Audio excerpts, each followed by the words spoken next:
Hello मेरे प्यारे बच्चों, कैसे हो आप सभी। मैं रीना मैम आप सभी का आपके अपने चैनल ज्ञान गंगा 6 to 12 में स्वागत करती हूँ। और जैसा कि आप सब जानते हैं कि मैं इस चैनल पर आप सभी को कक्षा छठी से लेकर के कक्षा 12वीं तक जो आपका हिंदी विषय है उसको मैं पढ़ा रही हूँ। तो आज मैं आप सभी के लिए कक्षा 7वीं की जो हमारी पाठ्य पुस्तक है बसंत भाग 2, उसका जो दूसरा पाठ है दादी माँ, उसके लेखक कौन है तो उसके लेखक है शिव प्रसाद सिंह। तो उसको मैं लेकर के आई हूँ। तो चलिए बिना किसी देरी के आज हम अपनी क्लास को शुरू करते हैं। दादी माँ, ये हमारे पाठ का नाम है। इस पाठ के सारांश को अब हम पढ़ लेते हैं कि लेखक को जब तब अपने गांव की याद आती रहती है। विशेषकर किसकी याद आती है उनको? उनको अपने दादी माँ की याद आती है।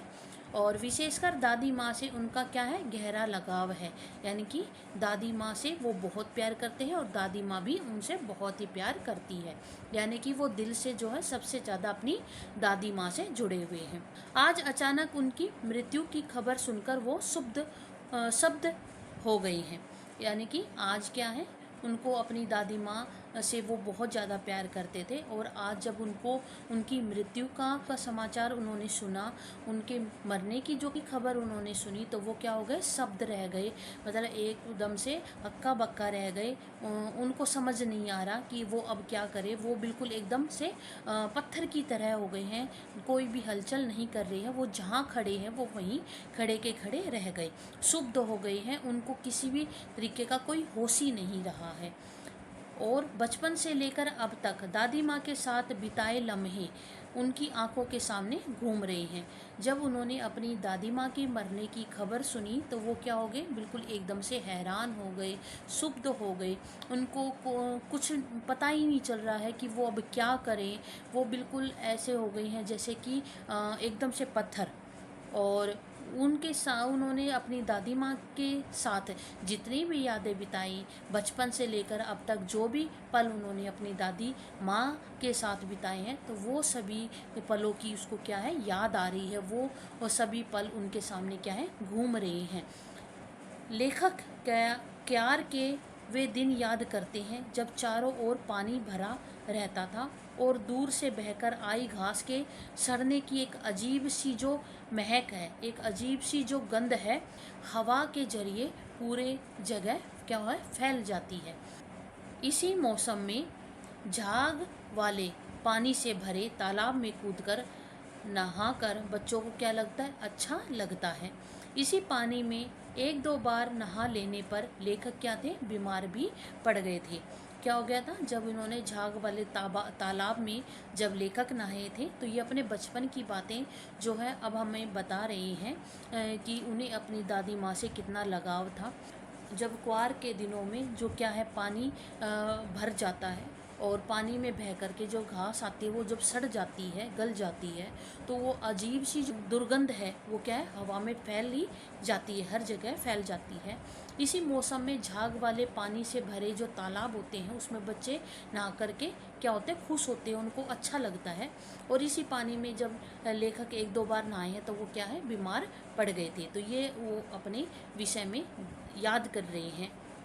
दादी एक दिन रात क्या होता था, उसकी चारपाई के पास बैठी रहती थी। जब लेखक क्या थे, बीमार हो जाते थे, तो उनकी जो दादी है वो क्या है, दिन रात उसी के पास में बैठी रहती थी और हाथ पैर छूकर ज्वर का अनुमान लगाती थी। ज्वर यानी कि उनको क्या था, बुखार हो गया था।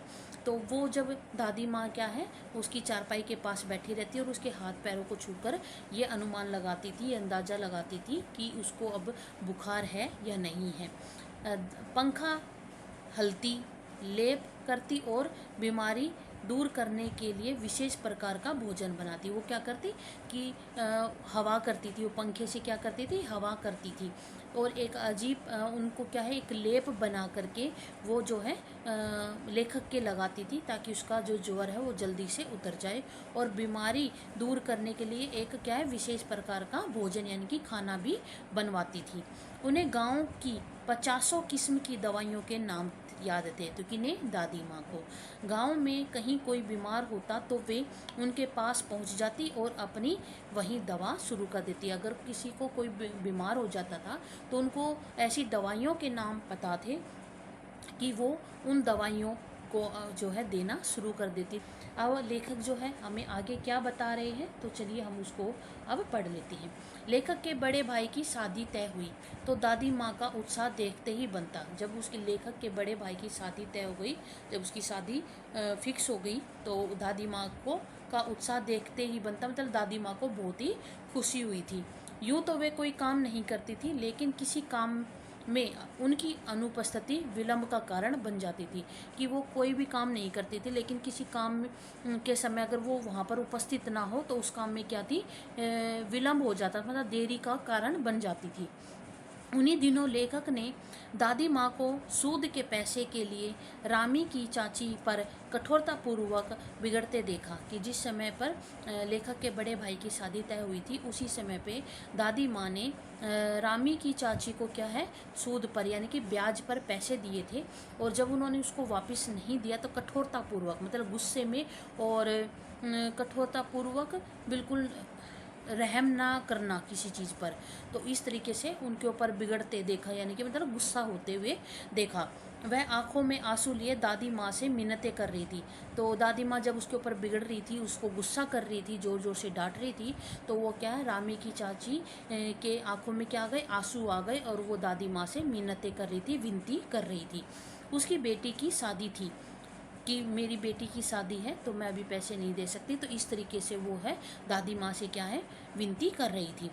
पर उसकी बेटी की शादी थी, पर दादी माँ अपने पैसे छोड़ने को राजी नहीं थी। मतलब वो कह रही थी कि मेरी बेटी की शादी है, लेकिन दादी माँ ने कहा मुझे नहीं मालूम, मुझे पैसे चाहिए। मतलब वो अपने पैसे छोड़ने के लिए तैयार नहीं थी, वो चाहती थी कि वो उसके पैसे वापस दे दे। लेखक से यह सब देखा ना गया और वह वहाँ से खिसक लिया। तो इस पर जब वो उन्होंने देखा कि दादी माँ किस तरीके से उसके ऊपर बिगड़ रही है, गुस्सा कर रही है, और वो विनतें कर रही है, उनसे प्रार्थना कर रही है, तो लेखक से ये सब चीज़ें देखी नहीं गई, और वो क्या है, वहाँ से खिसक लिया, यानी कि वहाँ से चले गए। कुछ दिनों बाद रामी की चाची से लेखक ने जाना, क्या जाना, तो चलिए हम देख लेते हैं कि दादी माँ ने उसका सारा कर्जा क्या कर दिया, माफ़ कर दिया, और 10 रुपये देकर बेटी की शादी में मदद भी की। कि जो रामी की चाची ने जो पैसे दादी माँ को देने थे, तो दादी माँ ने वो उस कर्ज को क्या कर दिया, माफ़ कर दिया, और उसकी बेटी की शादी में 10 रुपये देकर उस क्या करी, उसकी मदद भी करी। ये घटनाएं दादी की कठोर प्रशासनिक प्रवृत्ति के साथ उनके कोमल स्वभाव को भी उजागर करती है। तो वो कह रहे हैं कि जिस तरीके से उन्हें उसके कर्ज को माफ़ कर दिया और 10 रुपये देकर मदद करी, तो इससे उनके कोमल स्वभाव का भी क्या है, पता चलता है कि वो कितने कोमल स्वभाव की है, अच्छे दिल की है। विशेषकर लेखक उनका लाडला था, और उसे लगता था कि किसी प्रकार का अपराध हो जाने पर दादी माँ की छाया में खड़े हो जाने से अभयदान मिल जाएगा। उसने कहा कि अगर मैं कोई गलती करता हूँ और मैं दादी माँ के छाया में खड़ा हो गया, यानी कि दादी माँ के पास चला गया, तो भी मुझे क्या, अभयदान यानी कि माफ़ी मिल जाएगी। क्यों? क्योंकि वो दादी माँ का लाडला था। दादाजी की मृत्यु के बाद से दादी माँ क्या है, उदास रहने लग गई थी। धोखेबाज शुभ चिंतकों की वजह से भी परेशानियाँ काफ़ी बढ़ गई थी। कि दादाजी की मृत्यु जब हो गई थी, उसके बाद जो शुभ चिंतक थे उन्होंने भी क्या है, धोखा देना शुरू कर दिया था, जिसके कारण दादी माँ को बहुत ही ज़्यादा परेशानियों का सामना करना पड़ा था। अब हम आगे देखें तो आगे क्या है, लेखक के पिता ने दादाजी के श्राद्ध पर काफ़ी रुपए खर्च किए थे। एक शाम माघ की कड़ाके की ठंड में नहाकर गीली धोती पहने दादी माँ संदूक पर दिया जलाए और हाथ जोड़े बैठी थी। उनकी आंखों में आंसू देखकर लेखक से रहा नहीं गया। उन्होंने क्या करा, जो माह का महीना होता है, जिस समय पर ये हमारा देसी महीना है, देसी कैलेंडर के हिसाब से ये हमारा माघ का जो ये महीना है, और वैसे अगर ये देखा जाए तो ये फरवरी के समय पर ये महीना आता है। और उस समय पर कड़ाके की ठंड में जो दादी माँ है वो क्या है, नहा करके आई है, और उनकी धोती कैसी है, गीली है। तो उन्होंने क्या है, संदूक पर एक दिया जलाया और हाथ पैर जोड़कर वो क्या है, वहाँ पर बैठी हुई है। तो उनको आंखों में, और उनकी आंखों में क्या है, दादी माँ की आंखों में आंसू हैं। तो ये देख करके लेखक से क्या है, रहा नहीं गया। उन्होंने दादी जी से रोने का कारण पूछा कि आप क्यों रो रहे हैं। दादी माँ मुस्कुराते हुए उन्हें प्यार से खींचकर रसोई में खाना खिलाने ले गई। तो ये जब उन्होंने, लेखक ने पूछा कि आप क्यों रो रहे हैं, तो दादी माँ क्या है, मुस्कुराई और उन्हें प्यार से खींचकर कहाँ ले गई, रसोई में ले गई और उनको खाने खिलाने लग गई। अगले दिन लेखक ने देखा कि दादी माँ ने दादाजी की दी हुई निशानी सोने के कंगन संदूक से निकालकर पिताजी को दिए ताकि कर्ज चुका सके। कि जो पिताजी के ऊपर जो कर्ज चढ़ गया था, तो दादी माँ ने क्या किया, जो दादाजी की निशानी थी, कौन, सोने के कंगन, वो संदूक से निकाले और पिताजी को दे दिए कि वो उन्हें बेच करके जितना भी उनके ऊपर कर्ज चढ़ा हुआ है वो सब चुका सके। लेखक को दादी माँ किसी श्रापग्रस्त देवी सी लग रही थी। कि उस समय पर जो दादी माँ है वो कैसी लग रही थी, श्रापग्रस्त, मतलब किसी के ऊपर किसी प्रकार का कोई श्राप ना हो, और वो उस तरीके से लेखक को उस समय दादी कैसी, देवी के समान प्रतीत हो रही थी। अतीत से वर्तमान में लौट आया, कौन, लेखक जो है, लेखक अतीत से वर्तमान में लौट आया। कि दादी जी के मरने के बाद बचपन से लेकर अब तक जितनी भी यादें थी वो लेखकों के सामने घूम रही थी, और लेखक जो है इन सब बातों को याद कर रहा था कि किस तरीके से दादी जब वो बीमार पड़ता था तो किस तरीके से दादी उसकी सेवा करती थी, उसकी देखभाल करती थी, उसके पास बैठी रहती थी, उसको कितना प्यार करती थी। तो वो जितनी भी बातें अभी हमने पढ़ी, तो लेखक इन सब चीज़ों को क्या है, याद कर रहा था। और फिर बाद में वो क्या है, वो अतीत से मतलब जो बीता हुआ समय था उनसे वो वापस कहाँ आ गया, वर्तमान में आ गया। बड़े भाई का लिखा पत्र अब तक उनके हाथों में काँप रहा था। कि उन्होंने जो पत्र लिख करके बताया था कि दादी माँ अब नहीं रही है, वो पत्र किसके, लेखक के हाथ में था, और जिसको पढ़ करके लेखक के हाथों में क्या है, कंपन आ गई थी, और वो जो पत्र है वो भी क्या है, उनके हाथों में काँप रहा था। और वह यकीन नहीं कर पा रहा था कि दादी माँ सचमुच अब नहीं रही। और लेखक को ये बिल्कुल भी यकीन नहीं हो रहा था कि जिस दादी माँ को वो सबसे ज़्यादा प्यार करता है, और जो दादी माँ उसे सबसे ज़्यादा प्यार करती है, वो सचमुच इस दुनिया में अब नहीं है। पाठ से संबंधित जो हमारे प्रश्न उत्तर हैं, तो चलिए आप उनको भी देख लेते हैं। लेखक को अपनी दादी माँ की याद के साथ साथ बचपन की और किन किन बातों की याद आती है। कि लेखक को अपनी दादी माँ के साथ साथ गांव की, घर की और परिवार की अनेक बातें क्या है, याद आती हैं। उनमें से कुछ निम्नलिखित, मतलब उनमें से कौन कौन सी यादें हैं वो बता रहे हैं। कि कुंवार के दिनों में जलाशय यानी कि तालाब में झागदार पानी में कूद करके नहाना। कि जब बारिश के समय पर जब पानी भर जाता था तालाबों में, तो झागदार पानी जो वो इकट्ठा हो जाता था, और उसमें जो है गांव के सब बच्चे जो है कूद करके नहाते थे। तो वो कूद कर नहाना वो है उसे याद आ रहा था। में आषाढ़ के महीने में क्या है, आम जामुन, अगहन में चिवड़ा गुड़, चैत में लाई तथा गुड़ की पट्टी खाना, ये सब उनको याद आ रहा था। तो आषाढ़, अगहन और चैत, ये जो है हमारे देसी महीने हैं। जो हमारा देसी कैलेंडर होता है उसमें चैत, बैसाख, जेठ, आषाढ़, सावन, कातक, ये सब जो है, मंगसर, पो, माह, फागन, तो ये इस तरीके से हमारे देसी महीने होते हैं। तो उन देसी महीनों का ही ये जो है नाम आया हुआ है। तो अब हम आगे देख लेते हैं कि लेखक को और कौन कौन सी बातें हैं वो याद आ रही हैं। बीमार होने पर दादी माँ की स्नेहपूर्ण जो देखभाल है वो उनको याद आ रही है। किशन भैया, यानी कि उन लेखक के जो बड़े भैया थे, बड़े भाई थे, उनका क्या नाम था, किशन। तो उनकी शादी, किशन भैया की शादी के समय औरतों का अभिनय चोरी से देखना, वो सभी उनको याद आ रहा था। दादी माँ द्वारा धनों को कर्ज देने के लिए डांटना, फिर कर्ज माफ़ कर देना, ये सब उनको याद आ रहा था। मुसीबत के दिनों में पिताजी को सांत्वना देना, ये सब बातें जो हैं लेखक को याद आ रही थी।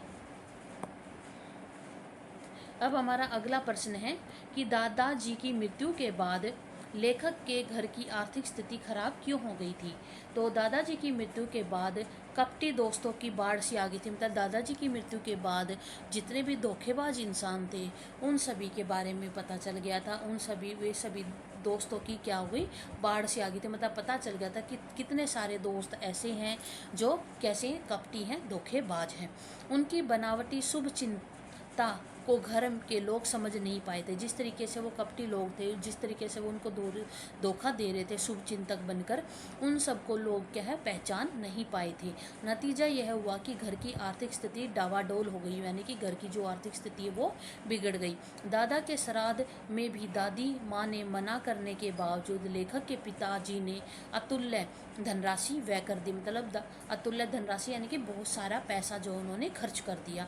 यह धनराशि घर की नहीं थी, कर्ज मिली हुई थी। मतलब कर्ज में जो उन्होंने पैसे ले रखे थे उसी वो सभी जो है उन्होंने अपने पिताजी के श्राद्ध में सब कुछ लगा दिया। और अनुभवहीनता के कारण हुई इन गलतियों से घर की जो आर्थिक हालत है वो कैसी हो गई, खराब हो गई। अब हम अगले प्रश्न को देख लेते हैं कि हमारा अगला प्रश्न क्या है। अब हमारा अगला जो प्रश्न वो क्या है, दादी माँ के स्वभाव का कौन सा पक्ष आपको सबसे अच्छा लगता है और क्यों लगता है। दादी माँ स्वाभाविक रूप से स्नेह, ममता और त्याग की कैसी थी, मूर्ति थी।